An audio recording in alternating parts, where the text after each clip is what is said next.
Hello, welcome. We have three equations in three variables in x, y, and z. We'll be using the matrices method and determinants in order to solve these equations.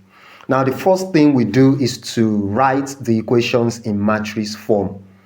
So the matrix of constants, equation 1, we've got 2, minus 1, and 5. Equation 2, 3 for x, negative 2 as the coefficient of y, and negative 1 for z. Equation 3, it is 4, 3, and 2. Now we put the matrix of variables x, y, and z, and that is equal to the matrix of constants, 27, negative 3, and 24 in matrix form. Now we let the matrix of coefficients, the first matrix, to be A. So A is as given. Now to solve this, the second step we'll be taking is to find the determinant of the matrix A. And to find the determinant, we'll be using the Sarrus method or the Sarrus rule, where we write the matrix and the first and the second columns are copied to the right hand side of the matrix. That's 2, negative 1, 3, negative 2, and 4, 3. So we take the major diagonals. There should be 3. Having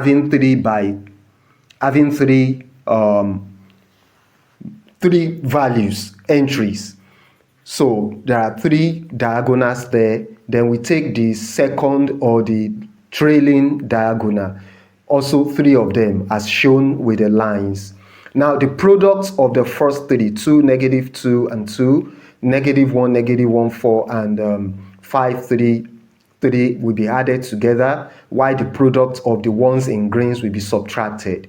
So that gives us 93 as the determinant of the matrix A, the matrix of coefficients. Now the 93 is written somewhere there.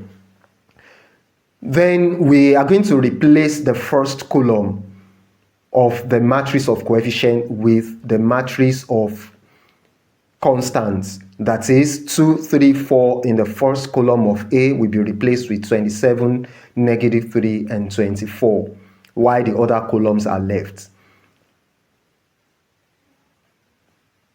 And that is called matrix X because it's the column X that we're replacing. Then we find the determinant of the matrix X. We're still going to be using the Sarrus rule. So the first 2 columns are written to the right of the matrix. Then we take the product of the leading diagonals for 3 of them and the product of the trailing diagonals. And the trailing diagonals, the product will be subtracted from the first one. So the determinant of the matrix X gives 186. That will also be written for keeps until we need it. So the same step will be repeated with Y. So the second column of the matrix will be replaced with the matrix of constants. That is, negative 1, negative 2, and 3 will be replaced with 27, negative 3, and 24. Then we find the determinant of the matrix Y, still using the Sarrus rule.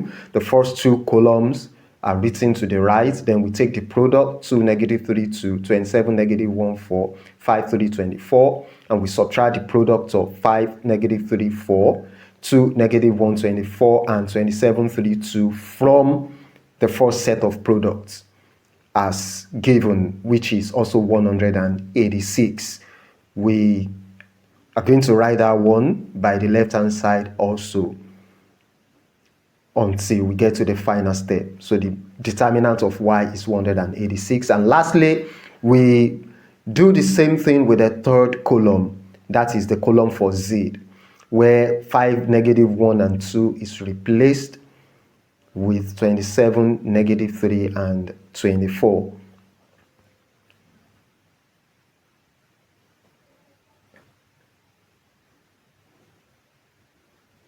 Then, still using the Sarrus rule, we find the determinant of the matrix Z.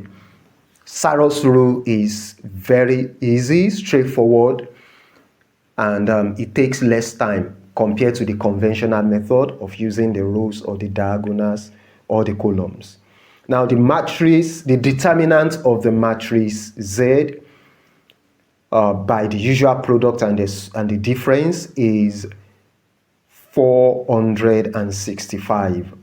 So the matrix Z has a determinant of 465. Now, to find the values of x, y, and z, we're going to be using the Cramer's rule.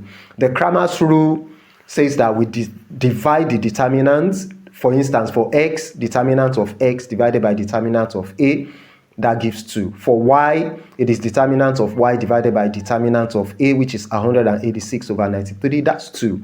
And for z, it is determinant of z, 465 divided by 93, the determinant of a, and that's 5.